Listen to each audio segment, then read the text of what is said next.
Merci beaucoup d'être là. C'est bien la première fois que je vais faire ce genre de conférence, donc je suis ravie. Effectivement, la question aujourd'hui, c'est quelle est la bonne méthode pour attirer des talents SEO? Alors en fait, vous allez voir que c'est une question qui peut s'appliquer à plusieurs postes. Celui qui nous intéresse aujourd'hui, c'est le SEO, mais il y a beaucoup d'applications et beaucoup de postes évidemment possibles. Donc je suis Nathalie, j'ai rejoint le cabinet Digirox l'année dernière et notre marque de fabrique, c'est le pitch. Donc le pitch, nous, on dit qu'on a des conversations 100% humaines qui sont basées donc sur le pitch, que ça soit côté annonceur, agence ou candidat. On essaye effectivement d'être dans l'humain. Dans l'humain, c'est vraiment d'avoir des conversations, on va dire des entretiens conversationnels. D'ailleurs, on n'appelle pas ça des entretiens, on appelle vraiment ça des conversations. Et on demande à la fois à nos talents et à la fois à nos entreprises de nous parler de leur pitch. Donc le pitch, qu'est-ce que c'est ? Alors, ce que je peux peut-être préciser, effectivement, c'est que chaque semaine, sur notre plateforme, on a à peu près 300 candidats qui postulent, ce qui fait 100 entretiens. Et sur les 100 entretiens qu'on mène, d'à peu près 1 heure, donc en visioconférence, puisqu'on fait tout en télétravail et tout à distance, on identifie à peu près 30 talents digitaux qui sont certifiés. Donc on est 12. Qui sont nos clients ? En fait, on travaille pour à la fois des grands groupes, des agences et des startups. Dans les grands groupes, on va retrouver par exemple des grands distributeurs comme Leclerc, Auchan, Jules, Système U, Saint-Gobain, Leroy Merlin par exemple, ou Mister Auto. On peut aussi travailler pour des constructeurs automobiles. Et puis des agences ou même des médias comme le groupe M6. Donc on a un portefeuille de clients donc assez large. Ah, mince. Voilà, et en fait on se tape sur les 50 métiers du digital qui vont on va dire des expériences à 2 ans, du middle management et du top management sur différents postes du digital, donc du data, de l'audience, du chef de projet digital, des profils commerciaux, ou des profils de CDO par exemple, ou des profils de CMO. En ce moment, c'est vrai qu'on a une grosse verticale qui fonctionne très très bien, qui est le e-commerce. Ça, je pense que on va dire que l'effet Covid est passé par là, et on voit et puisque notre verticale en fait retail, e-commerce a pris, on va dire, un gros essor. On est beaucoup interrogé sur des postes effectivement de responsables e-commerce, de responsables digital avec des compétences très pointues, et le SEO en fait partie. Donc on est vraiment sur des expertises très recherchées. Et donc, comme je vous disais en préambule, nous c'est le pitch. Alors on aime bien dire qu'on n'attrape pas les mouches avec du vinaigre. Et en fait, toute l'astuce consiste à rédiger un titre accrocheur et surtout à faire pas un descriptif de poste justement, mais le pitch qui répond à la scorecard du WHO, c'est-à-dire la mission principale, les 3 résultats attendus sur le poste, c'est-à-dire au bout de 6 mois, 1 an, comment on va évaluer que la personne a réussi son job, les 3 compétences clés et le profil recherché. On rédige en général le pitch. Donc là, on se place du côté du recruteur, c'est-à-dire que ça soit une agence ou un annonceur. On co-construit le pitch avec lui et on essaye d'avoir le plus d'éléments possible pour rendre l'annonce très attractive. Par exemple, vous voyez, on dit tu travailles au sein d'une équipe de 4 talents, tu manages 2 personnes, ouvert et pédagogue, tu aimes l'énergie et tu aimes le produit. On décrit toujours à la fois un peu l'entreprise et surtout l'équipe dans laquelle le talent va travailler. C'est-à-dire qu'on donne des indications sur son N+1, sur l'ambiance de l'équipe, sur les locaux, sur les valeurs de l'entreprise. Et on va challenger l'entreprise en lui demandant également, mais pourquoi tu penses qu'aujourd'hui un talent va te rejoindre? Quelles sont les valeurs que tu souhaites mettre en avant et pourquoi il viendrait chez toi et pas chez ton concurrent? Voilà, donc ça c'est hyper important. Les compétences également, hein, les hard et soft skills en 3 lignes maximum. Voilà, et comme je disais tout à l'heure, on fait la scorecard avec le recruteur. Donc le titre du job, donc responsable SEO par exemple, la mission, les 3 résultats attendus et les compétences clés. Là, je vous ai mis un exemple de poste tel que donc, nous, on le rédige, c'est-à-dire le fameux pitch qu'on va évidemment poster sur tous les job boards, donc LinkedIn. Alors, exemple, dans la description du poste, envie de soleil, tu connais l'algorithme de Google, installe-toi dans le sud. Rejoins un e-commerçant leader dans son métier situé à Aix-en-Provence, appartenant à un groupe réalisant 40 millions de CA par an. Le poste, le salaire. Alors, on est extrêmement transparent, on met toujours le salaire. C'est-à-dire que c'est un élément qui fait partie de la job desk.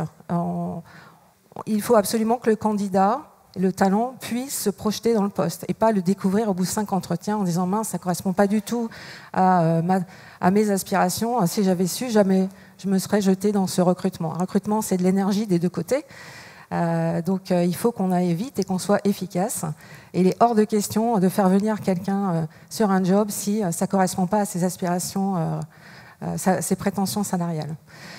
On va détailler le profil, donc 4 ans d'expérience chez un pure player par exemple, ou un e-commerçant, un profil mix stratégique et opérationnel. Donc ça c'est la petite accroche. Ensuite on va détailler la mission. Et la mission, en fait, il faut qu'elle inclue un élément de résultat. C'est-à-dire, on va fixer la mission déjà, on va en discuter avec le N+1 et le N+2, il faut qu'ils soient alignés. Pourquoi on fait ce recrutement? Un recrutement s'inscrit dans une logique d'entreprise, dans une équipe. Il faut que les résultats soient clairement définis au préalable. Et puis, on va détailler donc les résultats attendus. En général, on demande 3 résultats attendus, on peut toujours en rajouter un, mais c'est pareil, il faut qu'ils soient précis. En l'occurrence, ici, on a 3 résultats, un sur le contenu, un sur la technique, le tracking et ensuite un peu on va dire, le côté, j'arrive pas à trouver le mot français, excusez-moi, superviser les actions menées par le trafic SEO et l'accompagner sur l'opérationnel. Et on va donc affiner son profil, c'est-à-dire qu'est-ce qu'on cherche exactement, ce qui va permettre en fait au talent, quand il va voir l'annonce, de se projeter directement. Il va se dire, ben ça c'est tout moi, ça correspond tout à fait, moi je suis comme ça, j'ai déjà piloté un levier de référencement naturel pour un e-commerçant, je suis à l'aise avec un budget de 100K, j'ai déjà travaillé sur des marchés France et Europe et plus, j'ai déjà fait, je suis un ancien traffic manager, etc. Et en plus, mon N+1, c'est le directeur du digital, ben ça c'est exactement ce qu'il me faut. Voilà, donc en fait, le fait de rédiger le pitch, on a des résultats et une mission très concrets, et ça nous permet vraiment d'attirer et de qualifier les talents. C'est hyper important, ça nous permet surtout de ne pas perdre de temps et d'avoir tout de suite en fait des candidatures qui sont de qualité et qui répondent aux objectifs fixés par l'entreprise qui recrute. Voilà, donc là je vous ai mis quelques autres exemples de missions et de résultats SEO. Donc ça peut être piloter la stratégie d'acquisition du canal SEO, établir la stratégie de dispositif opérationnel pour réaliser plus 35% d'audience organique à horizon 1 an, ou maintenir une part de trafic organique de 20%, ou diminuer le taux de rebond de 5%, recruter 3 chefs de projet SEO si c'est pour un poste de directeur SEO par exemple, ou obtenir une note de 8 sur 10 en moyenne sur les audits SEO en avant-vente. Voilà, exemple, c'est hyper concret et c'est factuel. Et ça, les talents apprécient énormément. Donc nous, notre recette, comme je le disais au départ, c'est vraiment le pitch, mais effectivement, c'est de la conversation. C'est-à-dire que quand on travaille avec un annonceur ou une agence, on va effectivement rédiger avec lui le pitch, on va recevoir des candidatures spontanées, mais ça veut dire aussi qu'on s'engage dans un processus où on va vite, parce qu'on sait que les talents digitaux aujourd'hui sont extrêmement sollicités. Et ils ne vont pas perdre de temps, ils ne vont pas attendre une semaine ou deux, voire plus. C'est vraiment d'abord pas très respectueux. Et on est dans un monde où ça va vite. Donc nous, on traite un volume de candidatures assez conséquent, mais on répond, on essaye en tout cas, parce que notre promesse c'est la réponse en 4 heures. On répond très vite pour gérer un volume de candidats assez important. Parfois, sur certaines candidatures, on peut avoir 50, 100 ou plus de 100 candidatures. Et on les traite rapidement pour pouvoir ensuite proposer au profil sélectionné une vidéoconférence. En général, bon, parfois 4 heures c'est compliqué, mais on essaye de s'y tenir. À partir du moment où le candidat a postulé, on lui répond dans 4 heures et il a son rendez-vous le lendemain. Ça veut dire qu'on traite un volume assez conséquent. Et on va dire à J+1 ou J+2 au max, il a son rendez-vous en visioconférence avec l'un de nous. Le rendez-vous en visioconférence, en fait, ça va être une conversation tout à fait, on va dire, humaine. C'est en tout cas ce qu'on essaye de faire pour créer du lien en visio. On fait tout en visio, on est en remote, on a toujours été en remote. Digirox, c'est un cabinet de recrutement 100% en télétravail. Et donc on va l'avoir en visioconférence et on va faire avec cette personne un exercice qui consiste à bien comprendre sa trajectoire pour voir si sa trajectoire en fait correspond à celle de l'entreprise pour laquelle on recrute. Est-ce qu'il y a une concordance entre sa trajectoire à lui et la trajectoire et en tout cas les résultats attendus du job pour lequel on se parle. Voilà, donc à cette occasion, dans la synthèse, on lui demande, et dans cette conversation qu'on va avoir ensemble, on lui demande effectivement quelles sont ses valeurs, qu'est-ce qui est important pour lui. Il faut qu'on comprenne bien ce qui est important pour qu'il y ait une adéquation entre ses aspirations et celles de l'entreprise qui recrute. Voilà, ça paraît évident, mais c'est mieux de le dire. C'est pour ça que c'est vraiment important d'avoir des conversations, on va dire, nous on mène des conversations qui sont facile d'1 heure pour vraiment déterminer si ça peut coller. Voilà. Et puis pourquoi c'est important d'aller vite? Parce qu'aujourd'hui on parle d'agilité dans toutes les entreprises, il faut être agile, on a des méthodes, on a des entreprises qui voudraient bien effectivement se targuer de travailler toujours en méthode agile. Bon là on n'est pas dans des domaines de développeurs, mais quand même, donc on ne peut pas dire qu'on est agile si on met une semaine à répondre. Donc on est agile si on répond dans les 24 heures.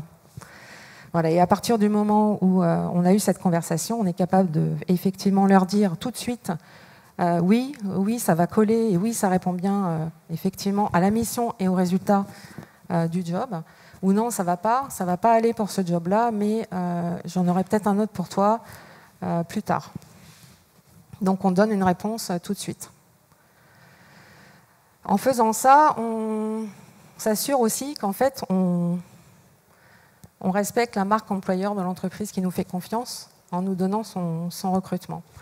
Ça fait partie donc on va dire, du contrat de confiance qu'on établit avec le candidat qui nous confie son CV et sa candidature. Donc, c'est vrai que là, on parle de 3 fondamentaux pour un bon matching talent-recruteur. Tout à l'heure, je parlais des valeurs, effectivement, ou de l'environnement dans lequel ils vont évoluer. On peut aussi aller chercher des talents qui pourront être à l'étranger, par exemple, ça peut arriver, qui ont envie de se relocaliser en France et qui cherchent des entreprises pour les accueillir. On est dans la planification parce qu'effectivement, on est capable de traiter, en tout cas de répondre très vite aux candidats et d'organiser les vidéoconférences avec les N+1, N+2 à J+2, J+3 et ensuite de tout organiser pour eux. Et puis, on est très réactif. parce que voilà, on lui répond effectivement en moins de 4 heures et qu'on met aussi à disposition un outil de vidéoconférence pour nos clients qui souhaiteraient effectivement rencontrer les candidats en vidéoconférence. On l'a fait pendant le Covid, au début. J'ai eu des clients qui, pour la première fois de leur vie, ont recruté 100% en vidéoconférence alors qu'ils ne l'avaient jamais fait. Certains s'y sont prêtés avec joie, d'autres ont été plus réticents. Il y a eu quelques recrutements qui ont été décalés. On a attendu la petite fenêtre en mai-juin, je crois, pour savoir si on pouvait reprendre les entretiens en présentiel. Mais j'ai 2 clients qui nous ont fait confiance et qui ont recruté sans voir leur candidat. Donc, je crois que c'est la semaine je me souviens bien, du 11 mai, où ils se sont vus pour la première fois en allant récupérer leur ordinateur. Ça s'est super bien passé, ils sont toujours là, donc ils sont hyper contents. Et la cliente m'a dit l'autre jour, c'est la première fois que je faisais ça, ça se trouve j'étais ta première cliente à le faire, et je dis oui, oui effectivement, tout le monde ne l'a pas fait, mais toi tu as bien réussi. Voilà. Donc les 7 ingrédients pour bien recruter, effectivement, c'est définir le besoin avec le futur N+1 de ton talent, savoir faire la différence effectivement entre un responsable SIA et un responsable SEO, par exemple, connaître les 3 arguments qui rendent ton entreprise sexy. Je disais tout à l'heure, c'est pourquoi le candidat va venir chez vous, hein, pourquoi aujourd'hui, quelles sont vos ambitions, pourquoi il aurait envie de vous rejoindre. Avoir un échange avec chaque candidat dans la journée, ça c'est hyper important. Hein. Aujourd'hui, on ne fait pas traîner les talents. Alors, nous, on a un système qu'on a mis en place. Hein. On ne fait pas des mails pour répondre aux gens. On a un système de tracking où effectivement, on peut retracer toutes leurs conversations avec nous, les consultants ou les rockers, comme on aime à se dire.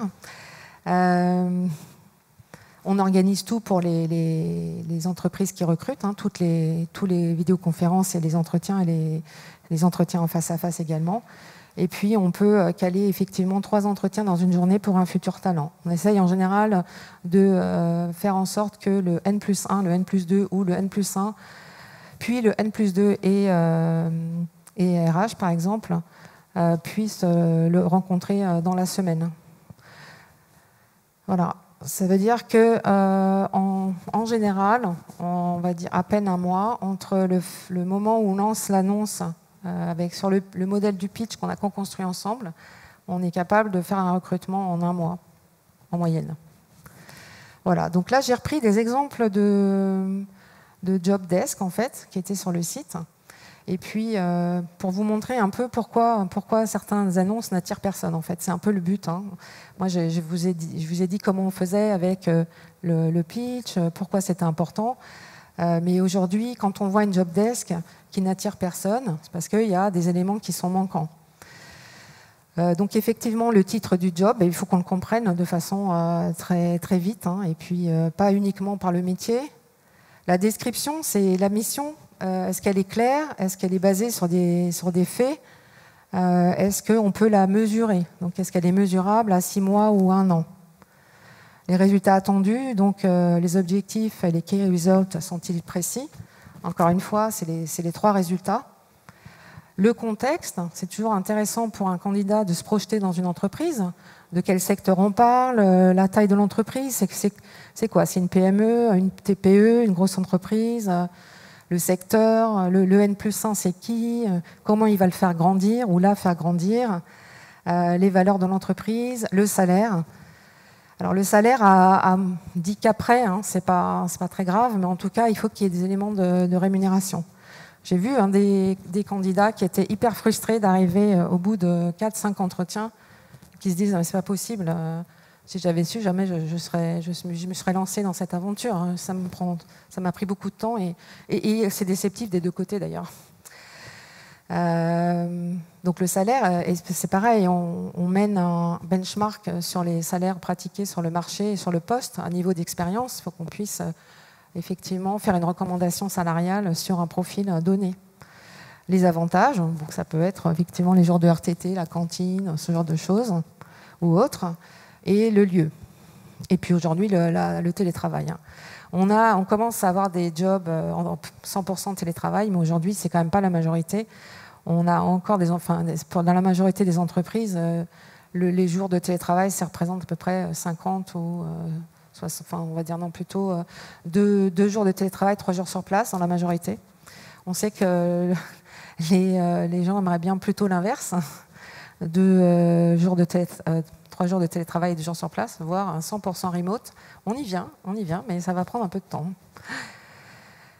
Voilà. Et puis, effectivement, le processus de recrutement, combien il va y avoir d'entretiens, combien de temps ça va durer, c'est quoi la timeline du recrutement, etc. Et comment ils vont être évalués. Donc là, c'est des postes qu'on a récupérés sur le site, puis on peut les voir ensemble. Donc là, vous verrez qu'il y a effectivement une petite description du job. On sait qu'on travaille en étroite collaboration avec les experts SEO. Il faut mettre en place et articuler la stratégie SEO pour les sites du voyage du groupe. Je vais vous laisser lire. Et un détail des missions. Et alors, encore une fois, on a des missions, mais on n'a aucun résultat. Ça, c'est un peu, c'est trop vague. En fait, ça fait un peu liste de courses, mais on ne sait pas vraiment ce qu'on attend de lui ou d'elle. Donc ça ne va pas attirer forcément. Ça peut attirer des gens. Je ne veux pas dire qu'il n'y a personne qui va postuler. Mais par contre, quand on donne les résultats, ça permet vraiment d'attirer les meilleurs profils. Parce que c'est des gens qui vont se projeter par rapport à eux, leur expérience et eux, ce qu'ils ont déjà réalisé.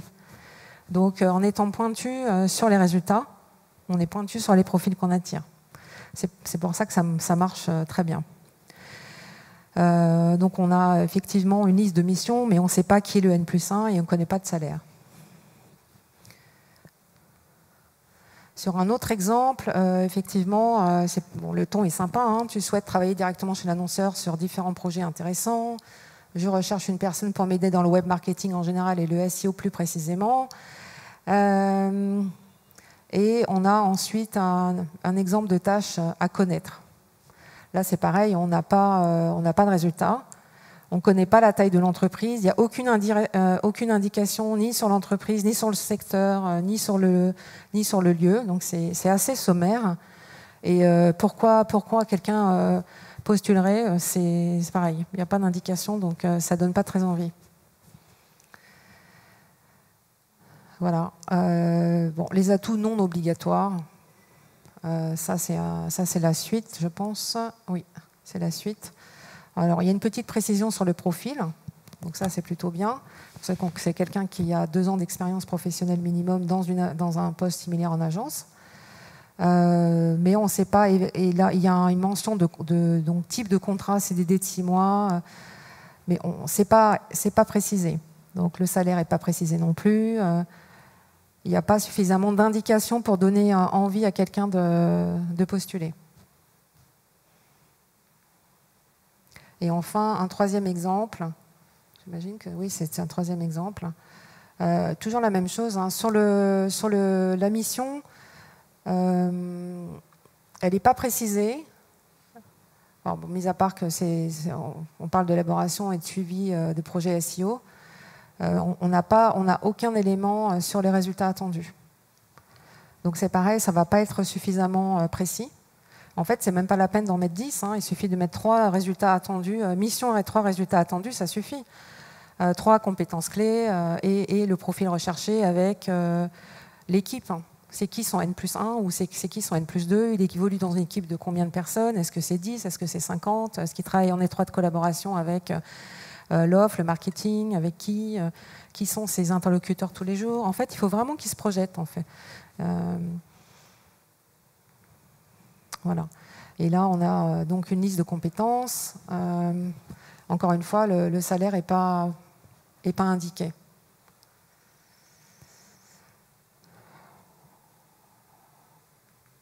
Hop, je suis allée trop vite. Voilà. Donc, je pense que juste un peu avant, j'avais mis la grille d'évaluation. Ça peut effectivement aider pour vraiment screener un job desk, voir ce qu'on a oublié, qu'est-ce qu'il faut mettre en avant. Mais encore une fois, le pitch, c'est top, parce que c'est hyper clair. Ça permet d'attirer les meilleurs talents et c'est factuel. C'est-à-dire, une mission, 3 résultats, c'est factuel. On sait si tu veux augmenter ton trafic organique de plus 35%, c'est factuel. Si tu veux si tu veux prendre en charge une équipe de 3 juniors en 6 mois, c'est factuel. Enfin voilà, donc tout ce qui est basé sur des faits, c'est quantifiable. On va savoir mesurer le succès de cette personne qui arrive. Déjà pour lui, c'est hyper important. Hein. Il va savoir qu'il réussit, il va aussi être challengé et puis il va avoir envie de rejoindre la société. Ce qu'il ne faut pas oublier, c'est que les talents aujourd'hui sont ultra sollicités. Donc comme ils n'ont que l'embarras du choix, le pitch, ça sert à ça. Hein. Ça sert à les attirer dans le bon sens du terme. Et surtout, ça sert à avoir les meilleurs candidats possibles pour le job en or. Hein. Voilà. Alors, à la fin, il y a un QR code. Si vous voulez m'envoyer, par exemple, alors c'est pour recevoir la grille d'évaluation, mais je sais qu'il y a aussi possibilité qu'on vous aide à faire un pitch d'un job que vous avez, par exemple, si vous avez besoin d'aide pour qu'on puisse le faire ensemble.